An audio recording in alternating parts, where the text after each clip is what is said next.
সূরা কাউসার বুকের উপরে হাত রেখে 11 বার পড়লে কি হয় আপনি জানলে অবাক হয়ে যাবেন। সূরা কাউসার হচ্ছে পবিত্র কোরআনুল কারীমের ছোট্ট একটি সূরা, সবচেয়ে ছোট্ট সূরা। এই সূরার অনেক ফজিলত রয়েছে। আল্লাহ সুবহানাহু ওয়া তাআলা তার রাসূল সাল্লাল্লাহু আলাইহি সাল্লামকে পুরস্কৃত করলেন সূরা কাউসার দিয়ে। সুবহানাল্লাহ। সূরাতুল কাউসার পবিত্র কোরআনুল কারীমের ছোট্ট একটি সূরা। এই সূরাটি দিয়ে মহান রব্বুল আলামিন তার বন্ধু রাসূলকে খুশি করলেন। এই সূরাটি যদি আমরা রাতের বেলায় বুকের উপরে হাত রেখে যদি আমরা পাঠ করতে পারি, রব্বুল আলামিন আমাদেরকে 4টি পুরস্কার দান করবেন। রব্বুল আলামিন আমাদেরকে 4টি উপকার দিবেন।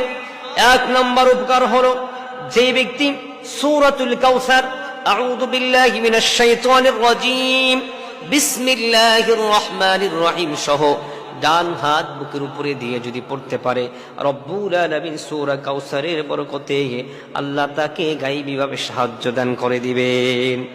গায়বী সাহায্য মানে কি? আল্লাহ তাআলা আপনাকে অফুরন্ত রিজিক দান করবেন। কোথা থেকে আপনার রিজিক আসলো আপনি কখনো চিন্তাও করতে পারবেন না।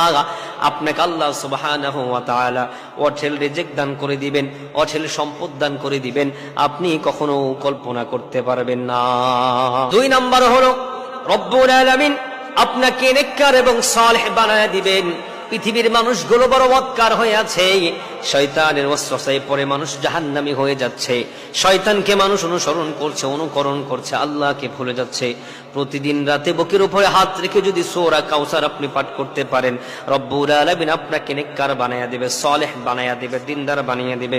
রব্বুল আলামিন আপনাকে আল্লাহর জন্য কবুল করে নেবেন। 3 নাম্বার, যদি আপনি সূরাতুল কাউসার কোরআনুল কারীমের ছোট্ট সূরা যদি ডান হাত বুকের উপরে রেখে যদি আপনি আমলটি করতে পারেন, মহান রব্বুল আলামিন আপনাদের স্বামী স্ত্রীর ভিতরে কখনো ফাটল তৈরি করে দিবে না। শয়তান কখনো আপনাদের স্বামী স্ত্রীকে আলাদা করতে পারবে না। আল্লাহ সুবহানাহু ওয়া তাআলা স্বামী স্ত্রীকে লোহার ম্যাগনেটের মতো ভালোবাসার ভিতরে আবদ্ধ করে রেখে দিবেন। তাহলে স্বামী স্ত্রীর ভালোবাসা পয়দার জন্য, স্ত্রী স্বামীর জন্য সূরাতুল কাউসার ডান হাত বুকের উপরে রেখে পাঠ করব। স্বামী স্ত্রীর জন্য পাঠ করব, স্ত্রী স্বামীর জন্য পাঠ করব। ভালোবাসা যিনি বাড়াইয়া দেবেন তিনি কে? 4 নম্বর যে পুরস্কার মহান রব্বুল আলামিন আমাদেরকে দিবেন, সেই পুরস্কার হলো আল্লাহ তাকে সুস্বাস্থ্যতা দান করবে, দুরস্থতা আল্লাহ তাআলা তাকে দান করে দিবেন। সুবহানাল্লাহ। এমন সুস্বাস্থ্য দান করবে, আল্লাহ তাআলা তাকে নিদ্রা দান করে দিবে। অনেক মানুষ আছে ঘুমের মেডিসিন না খেলে তার ঘুম হয় না, ঘুম হয় না, ঘুম হয় না, ঘুম নাই। ঘুমের মেডিসিন 2টা 3টা